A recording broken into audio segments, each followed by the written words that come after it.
প্রিয় দেশবাসী, আসসালামু আলাইকুম। আজ আমাদের পুরো জাতি গভীর শোক ও বেদনায় নিস্তব্ধ। দেশের গণতান্ত্রিক রাজনীতির শীর্ষ নেত্রী, সাবেক প্রধানমন্ত্রী ও বিএনপি চেয়ারপারসন বেগম খালেদা জিয়া আর আমাদের মাঝে নেই। ইন্না লিল্লাহি ওয়া ইন্না ইলাইহি রাজিউন। বেগম খালেদা জিয়ার ইন্তেকালে আমরা গভীরভাবে শোকাহত ও মর্মাহত।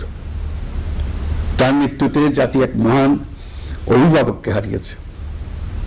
এই গভীর শোকের মুহূর্তে আমি তার পরিবারের সদস্যবৃন্দ, রাজনৈতিক সহকর্মী এবং অগণিত কর্মী সমর্থকদের প্রতি সমগ্র জাতির পক্ষ থেকে আন্তরিক সমবেদনা জানাচ্ছি। মহান আল্লাহর কাছে আমার প্রার্থনা, তিনি যেন আমাদের সবাইকে এই গভীর শোক কাটিয়ে ওঠার শক্তি দান করেন। বেগম খালেদা জিয়া ছিলেন বাংলাদেশের রাজনীতিতে এক পরম মহিমান্বিত ব্যক্তিত্ব। গণতন্ত্র, বহুদলীয় রাজনৈতিক সংস্কৃতি এবং জনগণের অধিকার প্রতিষ্ঠার সংগ্রামে তার অসামান্য ভূমিকা ইতিহাসে অম্লান হয়ে থাকবে। স্বৈরাচার ও ফেসিবাদের বিরুদ্ধে তার আপসহীন নেতৃত্ব বারবার জাতিকে গণতন্ত্রহীন পরিস্থিতি থেকে উত্তরণের পথ দেখিয়েছে এবং মুক্তির প্রেরণা জুগিয়েছে। দেশ ও জাতির প্রতি তার সমুজ্জ্বল অবদান জাতি চিরকাল শ্রদ্ধার সাথে স্মরণ করবে।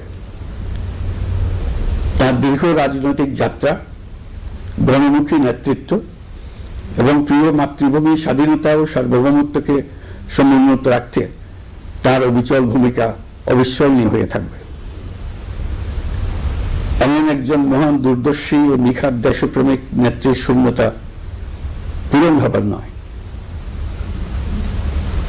প্রিয় দেশবাসী, এই শোকাবহ মুহূর্তে আপনাদের প্রতি আমার উদাত্ত আহ্বান, আসুন আমরা সবাই যার যার অবস্থান থেকে মহান আল্লাহর দরবারে বেগম খালেদা জিয়ার বিদেহী আত্মার মাগফিরাত কামনা করি।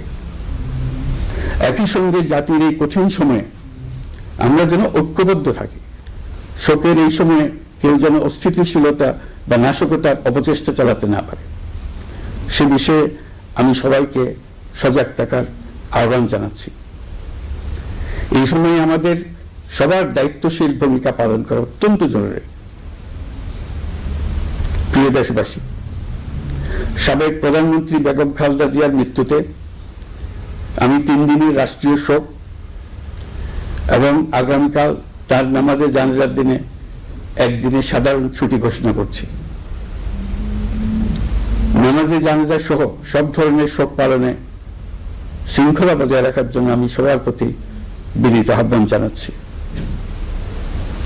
প্রিয় দেশবাসী, আমি জানি আপনারা সবাই এই সময়ে অনেক আবেগাপ্লুত। আমি আশা করছি শোকের এই সময়ে আপনারা ধৈর্যের পরিচয় দেবেন এবং তার জানাজা সহ সকল আনুষ্ঠানিকতা পালনে সংশ্লিষ্ট সবাইকে সহযোগিতা করবেন। মহান আল্লাহ তাআলা আমাদের সকলকে ধৈর্য, শক্তি ও ঐক্যবদ্ধ থাকার ক্ষমতা দেন। আল্লাহ হাফিজ।